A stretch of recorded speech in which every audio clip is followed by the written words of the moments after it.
Welcome to Stuff You Should Know from HowStuffWorks.com.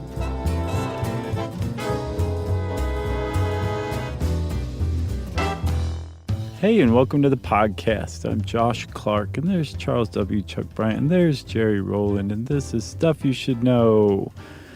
I don't know what edition this is. Should be pretty interesting and entertaining. How about that? This is the interrupting Chuck from watching the Kavanaugh hearing edition.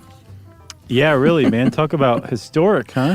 Oh, I was glued to it, and then I got to go do my job. Sorry. For some reason, I feel guilty, like I'm responsible for that. No, it's not your fault. Good. Thanks for letting me off the hook. We got to make the donuts. Man, don't get me started. I'm recording it, so I'll just go back right after this. Oh, okay, cool. Well, we'll talk really fast. I'll go back to seething rage right after this. You'll just be like, no one tell me what happens. Oh, goodness. All right, let's do it. Death by Invention. Yeah, I guess this would be the horribly ironic twist edition of Stuff You Should Know. Yeah, and, we are talking up people who died by their own hand in a way, and it's really sad. I mean, all these people are pursuing their passions for the most part. And to die because you are a creative, inventive, passionate person, except maybe in the case of Lee C., it's really sad. It is. I think to die in any way, at any time, for any reason is unnatural. It's just wrong, you know? Yeah, they listed out a couple before the official list of 5. Yeah, there's like a whole very long list of them, yeah. Well, I mean, we could do the same show like every, like once a quarter maybe? Maybe we will, Chuck. 5 more people? Yeah. We'll see. We'll see how this one goes. How about that? Did you want to touch on a couple of those other people, though? Yeah, I mean, Henry Winstanley is definitely a kind of a famous one. He built a very famous lighthouse, Eddystone Lighthouse, back in 1698. Yeah. And I think that was the first iteration of it. I think there's been 4 total, and we talked about it on the lighthouse episode. Yeah, I think this was the first one on rock. Right, and this is like out there on some rocks in the ocean or in the channel, one of the two, or the sea. It's out in the water. Yeah, a candle light, old school candle lit lighthouse. Very romantic lighthouse. Very romantic, invented by, like you said, Mr. Henry Winstanley. Great name. And speaking of great, 5 years later, there was a great storm. Yeah. And this lighthouse actually that he built collapsed on him and killed him while he was trying to shore it up. Yeah, he and 5 other people, and they were never found. That's just sad. I guess the Swee swept him, right. As the Swee does. Swells by the Swiss War. Yeah, it's such a tragedy. What about Marie Curie, who died at 66 from radiation poisoning, which technically she didn't invent radium and polonium. She discovered them. But, I mean, her work, she won Nobel Prizes for it. The dangers of working with, always dangerous, but especially back then. And then in 1945, again, physicist Harry Daghlian. I'm going to say Daghlian. Daghlian? I like Daghlian. Okay. Daghlian? That's what I'm going with, but hey, man, it's up for grabs. So silent G, silent H. Yeah, kind of. I mean, there's a little bit of a guttural in there. Like why do you hate letters? Right. Those are superfluous letters right there. So Harry Daghlian was another scientist who he was working on the Manhattan Project on the Demon core, the core of the plutonium bomb. And he died by his own hand as well. He was stacking carbide bricks, tungsten carbide, around the core and dropped one, which I can imagine, like, what a frightening moment that would be. Yeah. Even more so, Chuck, he had a monitor. He was trying to see how many tungsten bricks it took to make the plutonium go critical. Yeah. Which is like, once it goes critical, you got a nuclear explosion on your hands. So he's just sitting there messing around with this. He's got a monitor showing him, and the monitor said, hey, man, that last brick will make this go critical. Right. It was a monitor from the 70s, so it said things like, hey, man.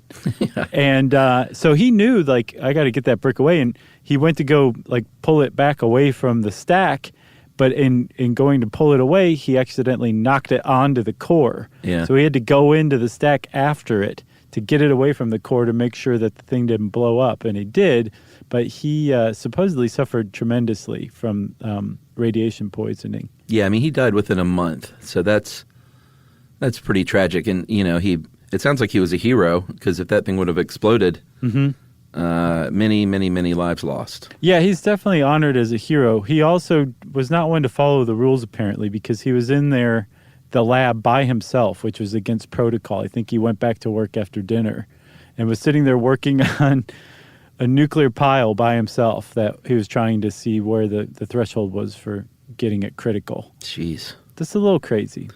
So these examples just serve as a setup, though, to the official 5. And we're going to start with Lisi, Lisi. I got no love for Lisi. No, this is not one of the ones where just a great creative following their passion. I don't know. Maybe he was passionate about harming others and taking advantage of people and court intrigue for sure. Yeah, that's a good point. But we're going back to ancient China here, roughly 221 BCE. Is that what we're saying now? Yeah. And China at this time was making the conversion from just a big mess of warring states into what would be eventually be the Qin dynasty. Is that right? Qin. Qin? Mm-hmm. We've been corrected by that officially too in emails. I looked it up again. I was like, I'm not falling for this again. Here, I did it. I think it was you last time. It definitely was. So the Qin dynasty finally being ruled by one dynasty. So it was a big change for China. It was, but the way that they assembled all of these kind of like fractious states into a single empire was through this practice called legalism, which is a political doctrine that basically said it basically assumes the worst about people, that they're selfish and dumb, and that the best way to make a state out of your citizens is by exploiting them and lying to them and passing a law for everything and then brutally enforcing it. Yeah, and kind of the government just fully ruling with an iron fist its citizens. It's like proto-fascism. Like the point of your citizenry is not to serve them. It's for your citizenry to kind of give all their power and work and attention to the state, to the emperor. Yeah. So there's this sort of an outlier as far as where this guy started out. Li Si, he became very, very prominent with the Qin dynasty, but he was not born into it. He was a commoner, and he was a clerk at a local government office, and he really worked his way up through the system pretty impressively. Yeah, all the way up to prime minister. So local government clerk to prime minister. And, I mean, this guy makes, like, Machiavelli and the Medicis look like cream puffs. Whoa. Yeah. You calling the Medici's cream puffs? Yeah, I am. Compared to Lisi, yes. Yeah. And not just Lisi. So, like, the emperor of the Qin dynasty, the founder of basically China, was an emperor named Shi Huangdi. I'm pretty sure that's how you say it. I'm almost equally sure that I've gotten it wrong. Mm-hmm. But he was the king of Qin, the first emperor of Qin.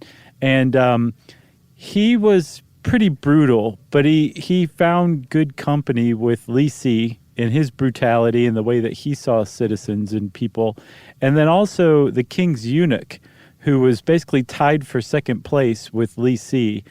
He was the king's official spokesman. His name was Zhao Chao. And the three of them together just ruled quite brutally. It was, you bribe people, and if they didn't take bribes, you killed them. You tricked neighboring states into accepting your rule. Book burning was huge, and this is what Li Si is most commonly remembered for, is instituting a policy of burning most books, especially history books, in an effort to kind of form a single way of thinking for all Chinese to fall in line with. And the way that you start that is to get rid of everything that's been written that doesn't fall into that line of thinking. So he instituted like an empire-wide book-burning drive. Yeah, I think like the only thing that he said it was okay are books on medicine, books on growing things and agriculture, and then divination, which I think I can't believe we haven't done a podcast on that at this point. Is that water witching? Yeah, I think so, right? Yeah, I think that's probably also like reading frog guts and tea leaves and stuff to see the future. Oh, well, that part totally makes sense. Right, because you got to know how it's going to come. And had Li Si been at all capable of divination, he would have seen that his end was coming horribly ironically, and it was going to be very painful for him. Yeah, so they, like, speaking of Machiavelli, they definitely led the path in do anything necessary to get what you want. Mm-hmm. And he said, you know what, I'm pretty into torture as a means of getting what I want. Yeah. And I've invented a pretty foolproof way to ensure that someone is dead or gives us what we want. And I imagine it ended up dead anyway. Yeah. It was called the 5 pains, and it's basically cutting things off of the body one at a time until you get to 5, which is the body. You cut the nose off first, then you cut off a hand, then you cut off a foot, then you cut off the penis. Or the vagina. Sure, castration. Yeah. And finally, you're just cut in half. Your body is cut in half. They're like, I'm done with you. Yeah, the 5 pains really undersells it. It really does. So, because the 5 pains for me are traffic. Right. Traffic. This is the 5 unbearables. Yeah, social media. Yeah, right. None of them involve cutting off hands and feet. A nose, man. Can you imagine losing your nose? That's first, too. Yeah. So, Li Si is credited in some circles with inventing that. Others say it's not entirely clear. But Shi Huangdi, the emperor, when he died abroad suddenly. And Jiao Chao and Li Si decided to conceal it because the king had said, my eldest son is my heir. I want him to take over after I die. Yeah. So Li Si and Jiao Chao got rid of that decree and forged a new decree to the oldest son who had been exiled for opposing that book burning idea. Yeah, that was the reason it was a problem, is because he was no friend of Li Si. Right, exactly. So Li Si and Jiao Chao drafted a new decree from the king, and it said, son, kill yourself. And they sent it to him, and the son killed himself. Yeah. So they had consolidated their power, and they named an infant son of Shi Huangdi to be the new ruler. They decided that wasn't any good, so they killed the infant, and then they turned on each other, and Jiao Chao got the upper hand and said, Li Si, I have some terrible news for you. You're about to face the 5 pains yourself. Yeah, I mean, that's the thing, is when you've got 2 psychotic creeps working right. together, eventually one of them is going to turn on the other. That's how it always goes. Let's hope that never happens to us, because we're parapsychotic creeps working together, you know? What is a king's eunuch? So the eunuch was a castrated Well, I know what servant. a eunuch is, but so the king's eunuch is, why did they castrate them? Just to render them subjugated or whatever? Or trustworthy, like now I can trust you around my wife or whatever. I'm pretty sure that's why people were eunuchized. Gotcha. But in this case, he was like the spokesperson for the emperor. He was like the highest. Imagine like the press secretary and the chief of staff combined. Right. That's kind of what he was. But no penis. No. Right. Okay. So Jiao Chao turns on Li Si and has him executed through the 5 pains. Yep. His invention, supposedly. How about that? Which I looked into that 5 pains thing. It seems to come under the tradition of Ling Chi, which is called slow slicing, which is as bad as it sounds. And I think it's way worse than the 5 pains. There can be 24 cuts or 1,000 cuts, they call it. And they actually last used it in 1905. Wow. And there's a horrible picture of the man who was executed in 1905 by this, like being executed through this slow slicing method. Was he just cut all up and bloody? Yeah, it's pretty rough. It's Oof. pretty awful to see. But they did it up until 1905. Remember the days when we would send each other those awful pictures? Yeah. I think we got to a certain point where we were like, Seen too much. If you find it on your own, more power to you. Yeah, you become a father, and Right. I'm a father in my own way, so I feel like, we have to protect ourselves from that. Now. Oh, boy. All right, well, let's go take a break. I'm going to go watch 4 minutes of the Kavanaugh hearing, Okay. and we'll come right back right after this.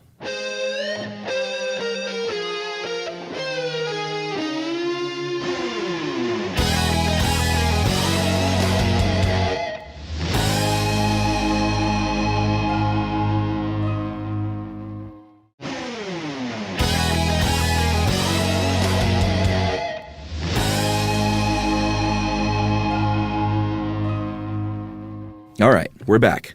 Now let's talk about parachuting.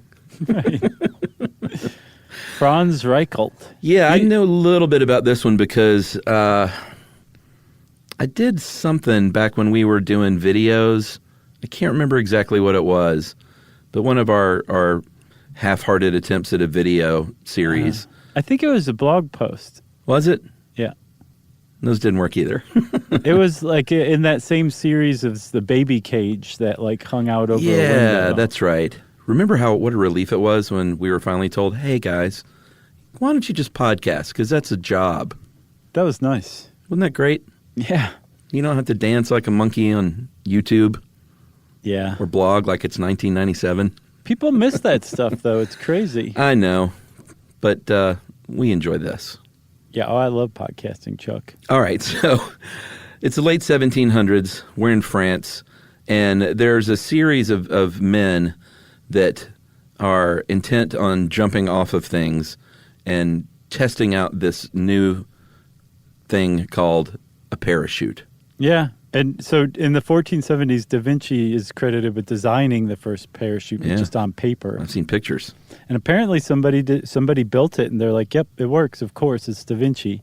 But something, and I couldn't figure out what it was, but something in the 18th century, 19th century just caused like parachute fever in France. And there was like, you can't really attribute it to anybody else but the French.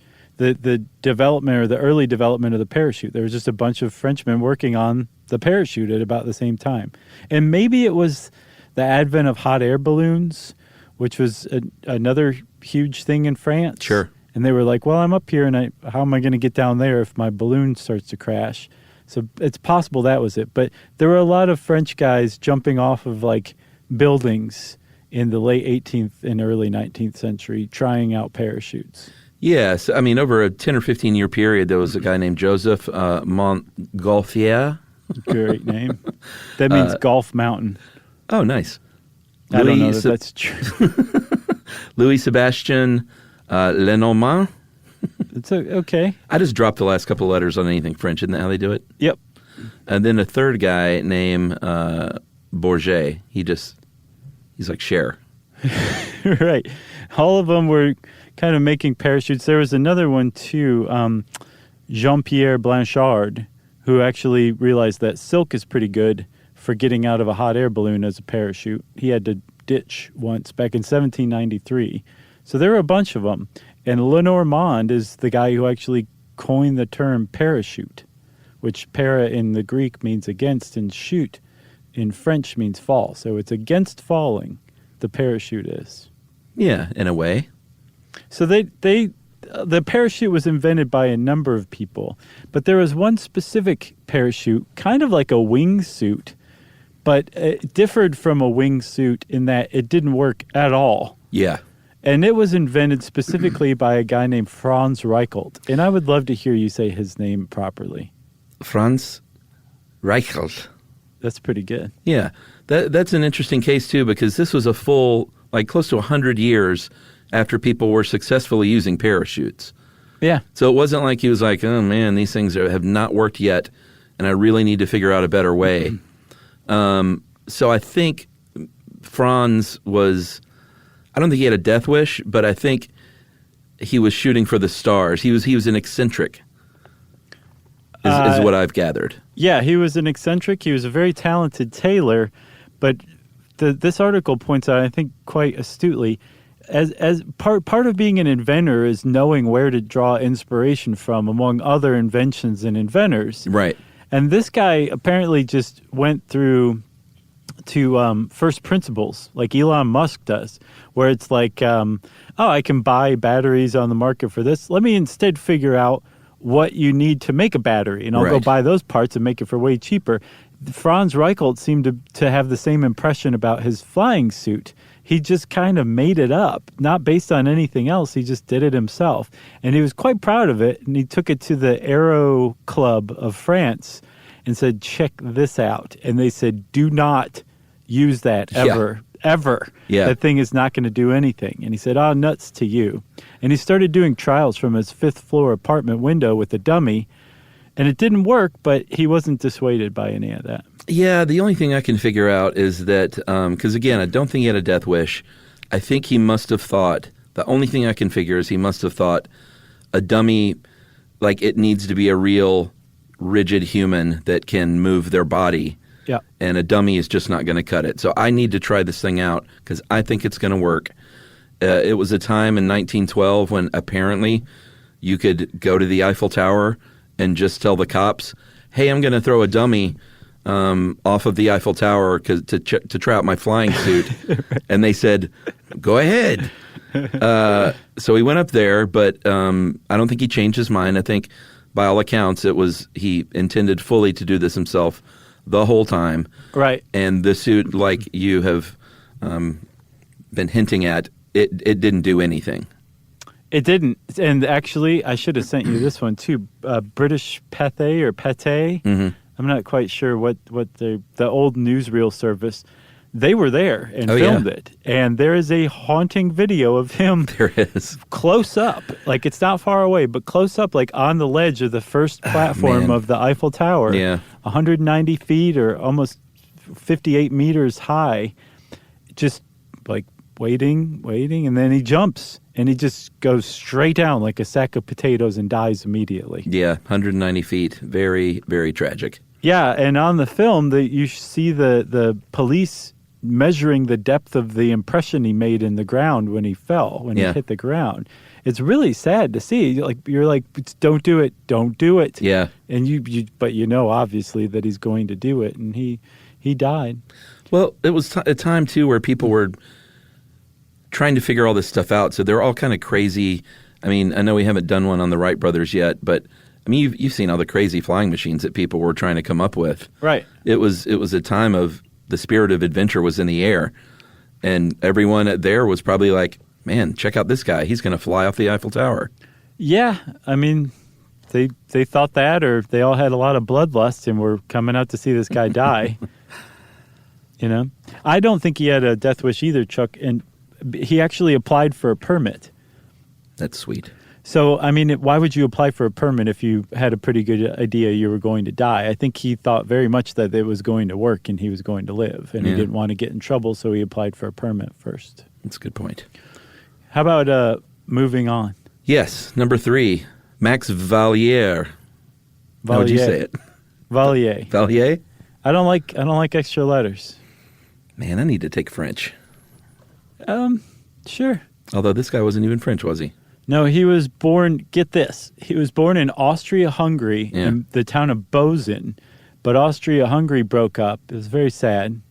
And that town is now known as Bolzano, Italy. But the guy's last name is Valier, so... But was he Italian? Or what we would consider Italian? If he had been born after the Austro-Hungarian Empire collapsed, he would have been Italian, but he was Austro-Hungarian. Well, yeah, but you know what I mean. I mean, it's not like they said, all you Austro-Hungarians, get out of here. I don't know.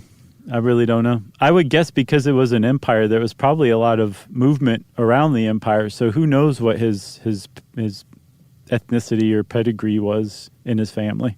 Well, we know one thing for sure, is that he was a smart dude, and he did not have a degree in science, but he was very good at figuring stuff out. He was, I guess an amateur engineer would be the best thing to call him. Yeah, and a bit of a groupie.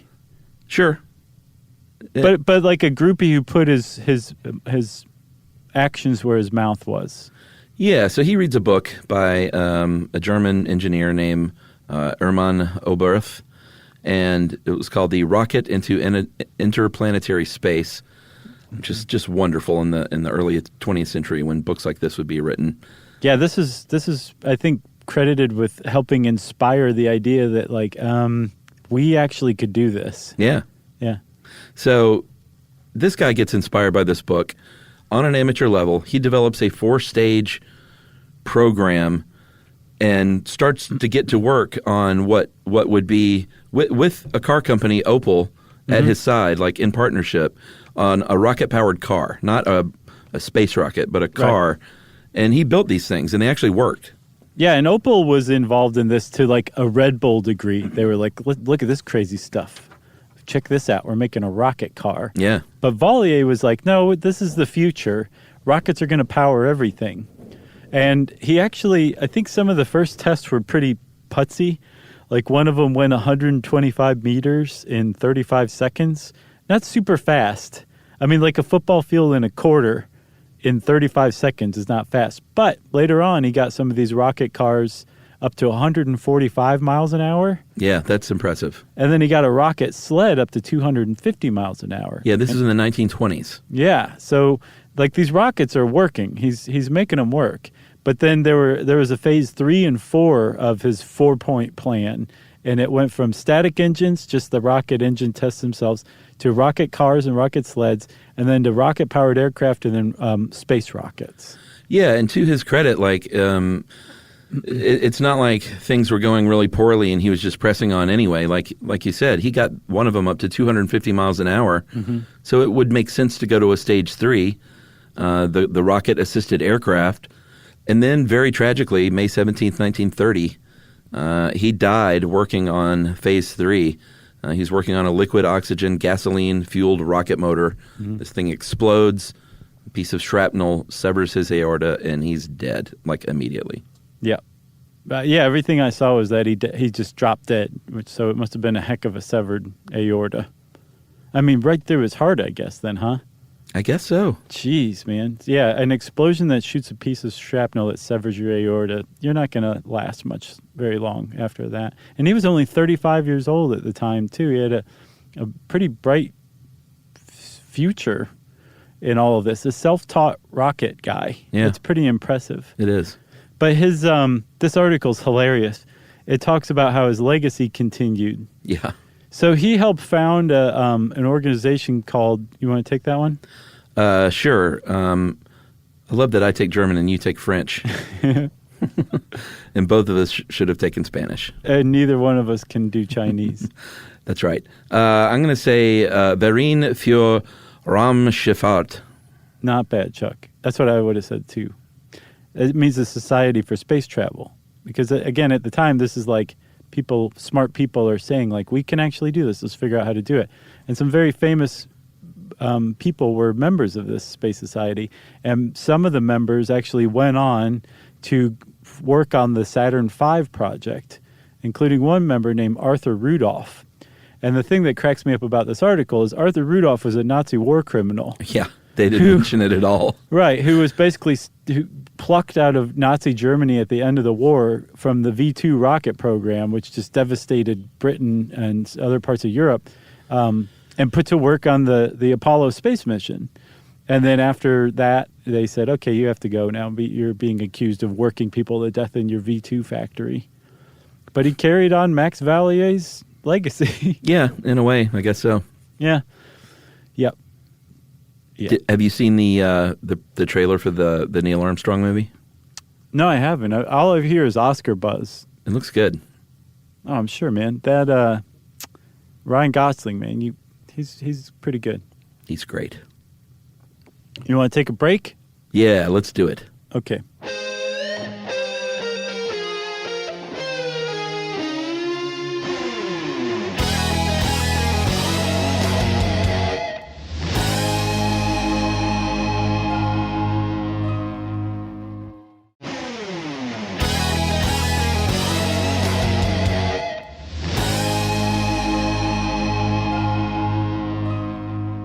All right, Chuck, I think we're down to 2.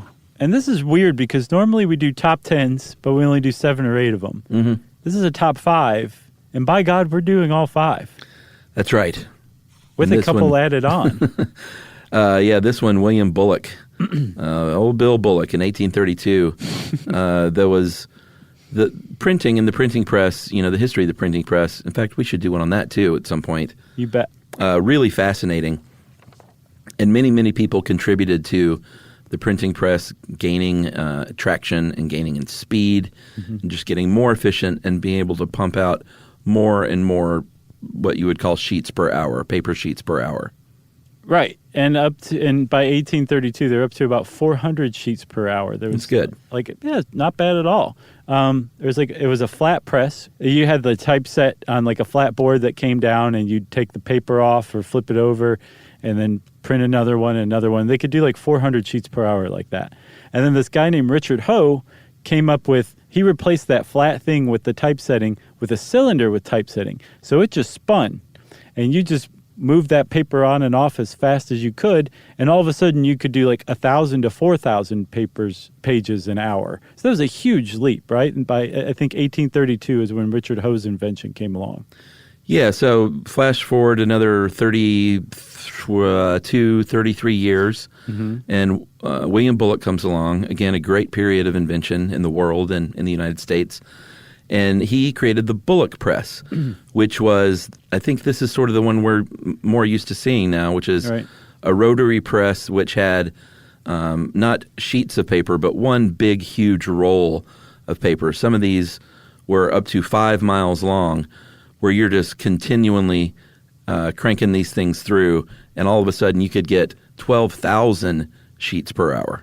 Yeah. What was amazing about it, so before, it didn't matter how fast that cylinder was moving, you still had a human who had to take a paper off after it was printed and put a piece of blank paper on to do the next one.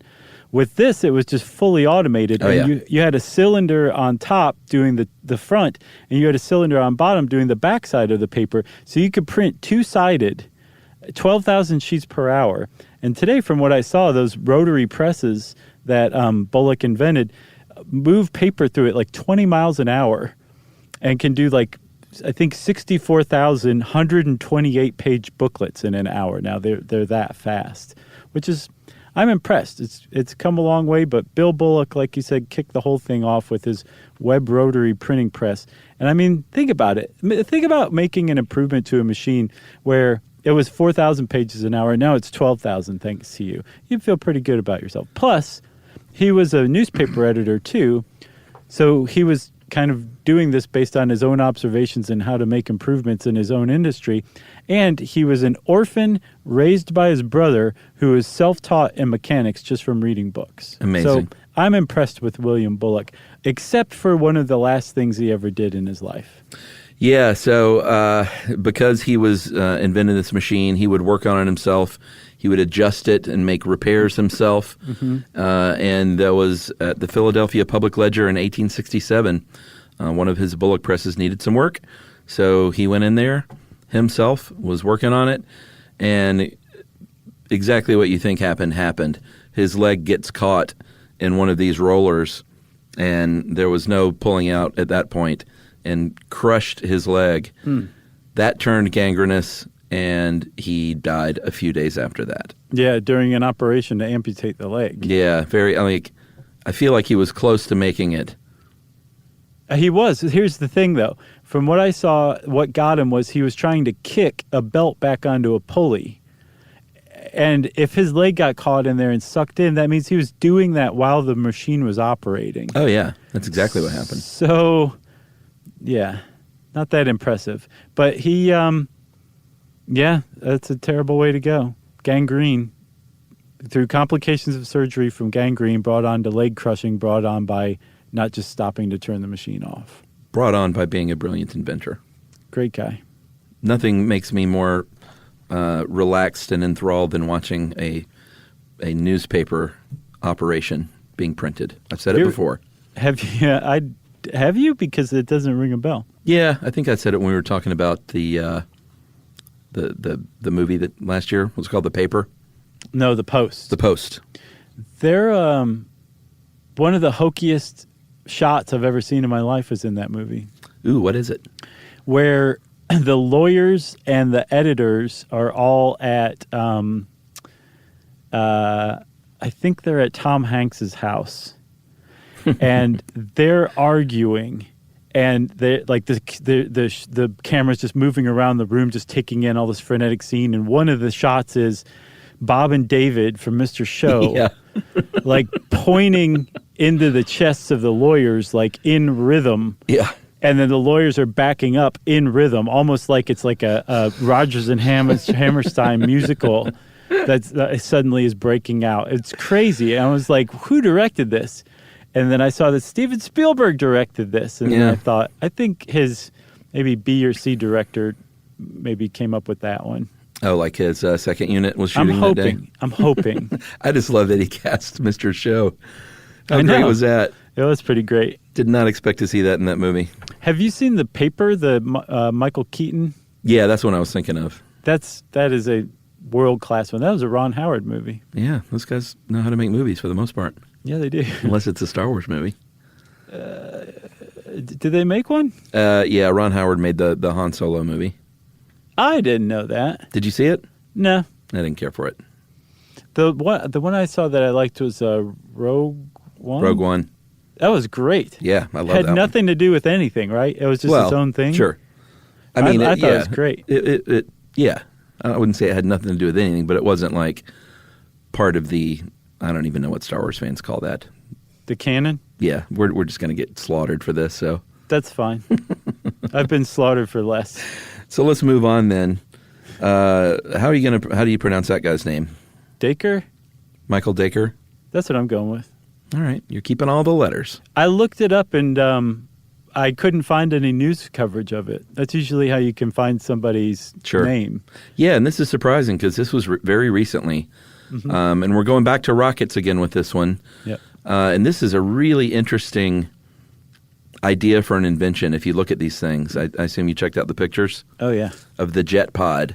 Dude. So this guy's idea, he was born in the UK in 1956, was a pilot in the British Army, and a good pilot. And he had this idea for something called the jet pod, which is basically an air taxi. So he was like, I think if I can invent something that goes doesn't need very much runway to take off, can go really, really fast in a quick time, and land in a kind of a truncated area, then I can speed up. I can make like a jet taxi where people can get from like an airport to a city center. Mm-hmm. In the case of London, he said in 4 minutes from Heathrow to central London. Yes, dude, which I'm sure you know this from when we did our UK tour. It takes an hour at least to get there by regular like car taxi. Yeah, by black cab. It's horrible. So the idea of getting from central London to Heathrow in 4 minutes is a dream by itself, right? Yeah, and these things are cool looking. They really are. And from what I can tell, this was not just like some pie in the sky kind of thing. Like this guy was on track. Oh, yeah. This thing was like the real deal. It was something called Very Quiet Short Takeoff and Landing Aircraft, which is a type of VTOL, vertical takeoff and landing, which, like you said, it just needed a very short strip of land, which meant you didn't have to have an airport. You could have like a dedicated, say, airstrip, but it would just take up a very small amount of land in the middle of the city. And they were going to sell them for $1 million, which meant that trips on these things would have been like $50-$60. Yeah. That's as much as a cab ride. Yeah. And in 4 minutes rather than an hour. And the whole point was this was going to ease congestion. It was going to be a cheap and easy way to kind of hop short distances or medium distances. And he had some ideas for military and like ambulance uses for it as well. So it was close. And who knows if we might have these things by now, because in 2009 the guy died, and it was during a test flight of one of the jet pods. Yeah, there were a few of them. I don't think we said how many feet. About 410 feet to take off, which is about 125 meters, and it would go like 350 miles an hour, which is awesome. Yeah. But he had three models: the T-100, sort of if you look these things up, it looks like a little ultralight plane, but it's a jet. This would take about 50 trips a day back and forth between the airport and city centers. It looks like a short bus plane is what it looks like, because it's yellow. Yeah, you know? It totally does. And it's like stubby. Yeah, it's stubby with wings and goes super, super fast. Yeah.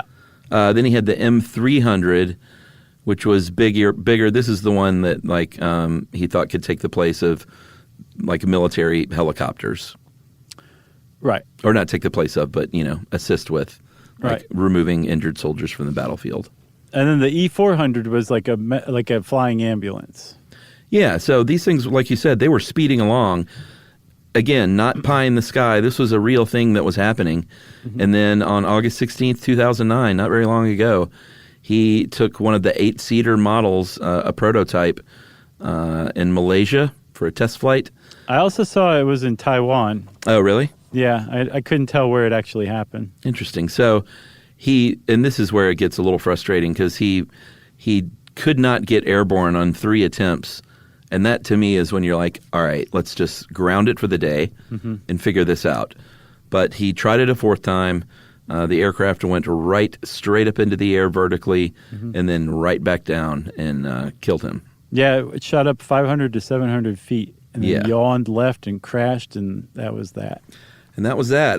I'm curious. I would imagine that this thing wasn't completely scrapped after that. I'm curious what the status is. I couldn't find anything about it. It's the company that he founded that was developing it is Avcen, AVCEN, and I couldn't find what the status of that thing is. I hope they continue on with it, because it would just be wonderful to have these things.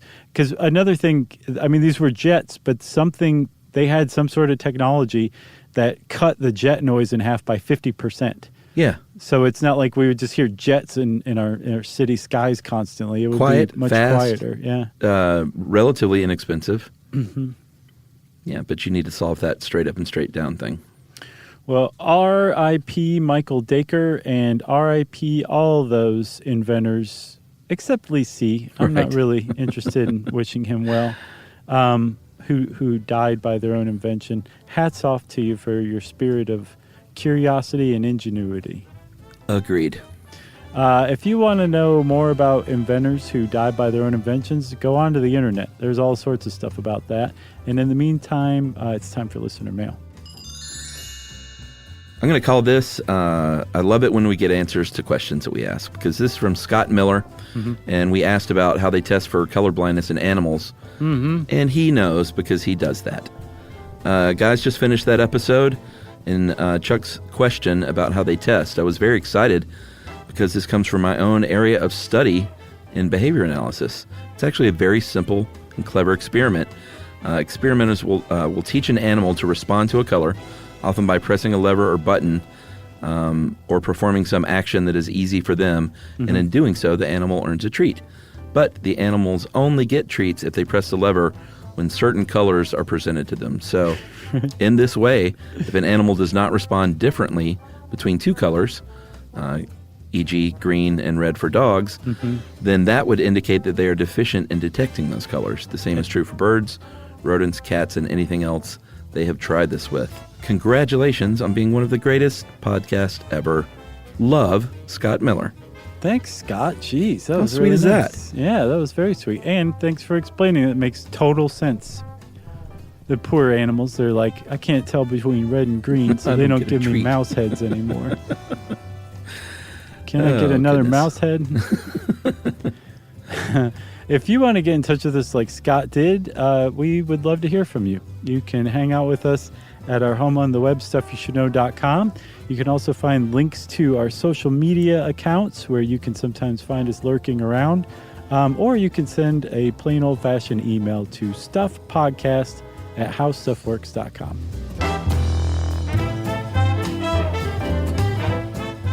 For more on this and thousands of other topics, visit howstuffworks.com.